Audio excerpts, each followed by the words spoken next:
So here they go. They complaining right now. The woman complaining right now. The woman of the town, I guess, of Uruk. Though powerful, preeminent, expert, and mighty, Gilgamesh lets no girl go free to her bridegroom.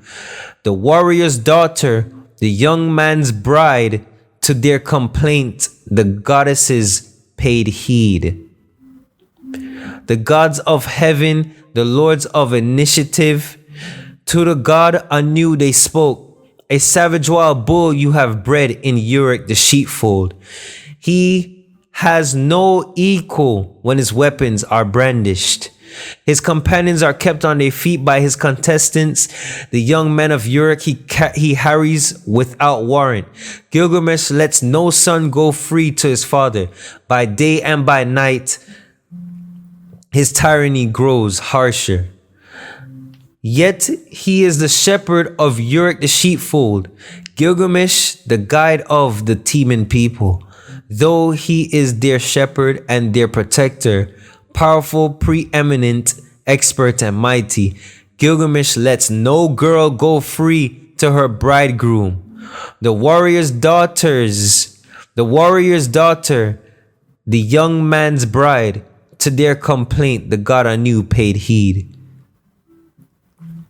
So they mad. So they snapping, right? So they talk to the god Anu. Now, who is Anu? Who is Anu? The god Anu. Not that I'm, it's interesting looking these up. Anu was regarded as the supreme god and the major god list as An equals Anum. Anum, place him on top of the pantheon. He could be described as the king of the.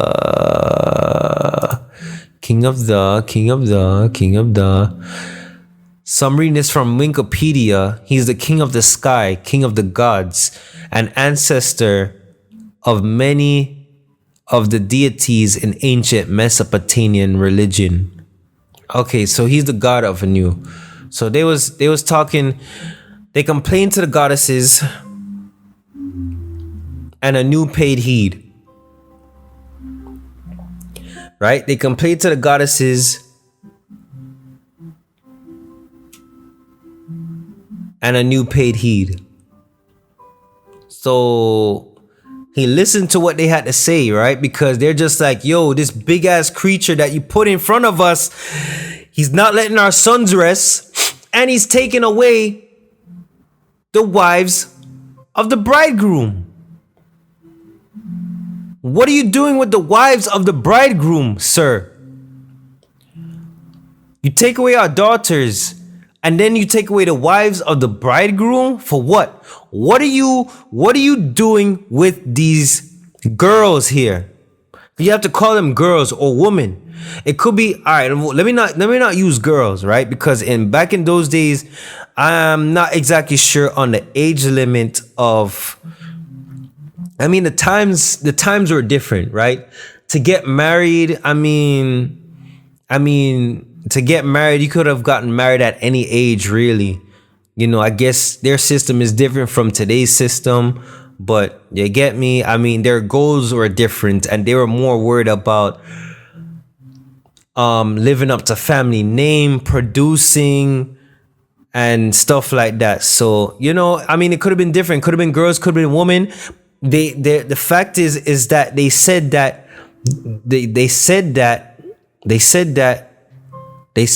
the warrior's daughter, the young man's bride, to their complaint, the god Anu paid heed. Because they said, look, his companions are kept on their feet, and and it says, though he is their shepherd and their protector, powerful, preeminent, expert, and mighty, Gilgamesh lets no girl go free to her bridegroom. Crazy.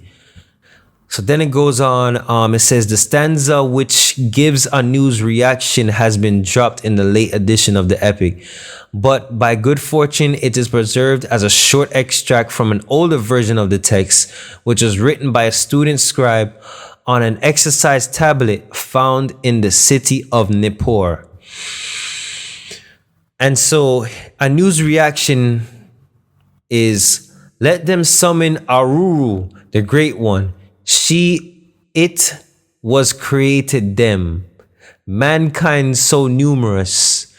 Let her create the equal of Gilgamesh, one mighty in strength, and let him vie with him, so Uruk may be rested. All right.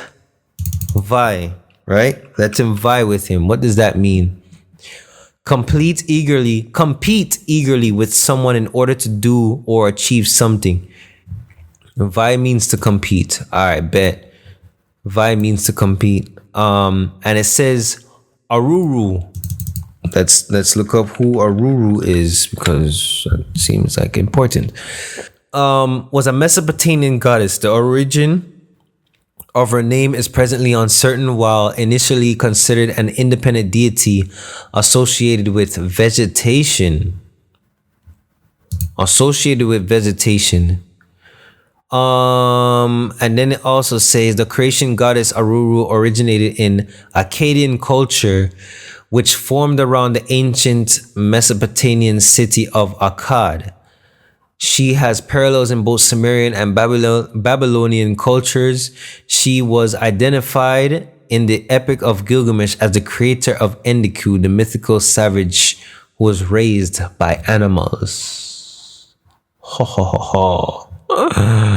Said that she was associated with vegetation and portrayed in hymns as violent. She eventually came to be viewed as analogous Nimherzag. Okay, this is interesting. So that's Aruru. Now it says associated with vegetation and portrayed in hymns as violent. Vegetation could be, vegetation, right? Vegetation. Okay. Plants considered collectively, especially those found in a particular area or habitat. Boom. So basically, she was a creature that, created vegetation. If anybody knows how trees work, the forest itself is a violent area to be in. Violent, right? Because in order to survive as a plant, you have to take from others. And it's not even like you taking from others. It's just more like, I am this and I need this amount of water to survive. So wherever I'm going to stretch my roots to, I'm going to stretch my roots to. And if you're in the way, we're going to push you out the way. We're going to make room, right? And if you belong, then you belong. And if you don't belong, then you're going to end up dead. Or you have plant-eating insects, but they could eat animals. Yeah, that's violence. So I guess I can vibe when they talk about Aruru. This is crazy. I could vibe when they talk about Aruru, right?